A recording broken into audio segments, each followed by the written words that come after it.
অধ্যয়ন করেছেন, কোরআন পড়েছেন কয়জন একটু হাত তুলে দেখাবেন আমারে? সংখ্যা কিন্তু বেশি না, অর্ধেকের কম হবে। তো জামাত ইসলামীর কর্মীদের সম্পর্ক যদি কোরআনের সাথে না থাকে, আল্লাহর ভয় থাকবে? আল্লাহর ভয় কোথা থেকে আসবে? জামাতের কর্মীদেরকে ফজরের নামাজের সাথে কোরআন অধ্যয়ন যুক্ত করতে হবে, নামাজের আগে হোক বা পরে হোক।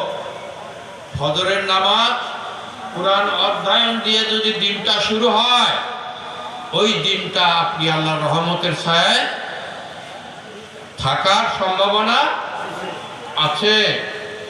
আর যে অন্তরে কোরআন আছে সেই অন্তরে আল্লাহর ভয় আছে। যার অন্তরে আল্লাহর ভয় আছে তার দ্বারাই কেবল ন্যায় কাজ করা সম্ভব। আমি কি কষ্ট দিলাম না? ভালো কথা বললাম। আমল করতে পারবেন তো ইনশাআল্লাহ? জামাতের কর্মী সকালবেলা কোরআন পড়া ছাড়া জামাতের কর্মী মানাবে না। মুখ দিয়ে ফাল পারলে কাম হবে না। আমল ঠিক করতে হবে। আর আমল যদি ঠিক না থাকে তাহলে মানুষের দেওয়া দায়িত্ব আপনারা পালন করতে ব্যর্থ হবে। তখন আওয়ামী লীগ আর বিএনপির মতোই আল্লাহ না করুক ডাল বরাবর হয়ে যেতে পারে। এই জন্য জামাতের কর্মীদেরকে বিশিষ্ট বৈশিষ্ট্য আমল এটা জাগ্রত রাখতে হবে।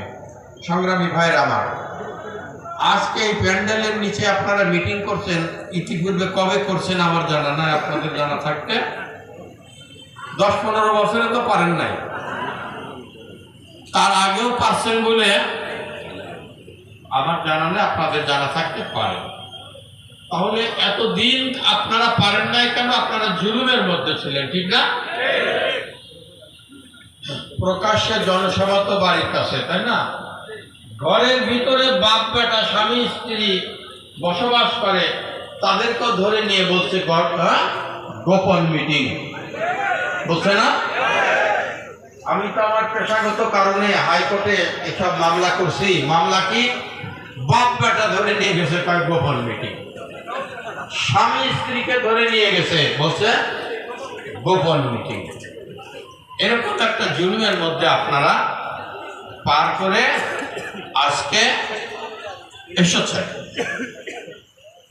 ইসলামী আন্দোলন বাংলাদেশের ষড় ঋতু, যেমন কি এক ঋতুর পরে আর এক ঋতু আসে না,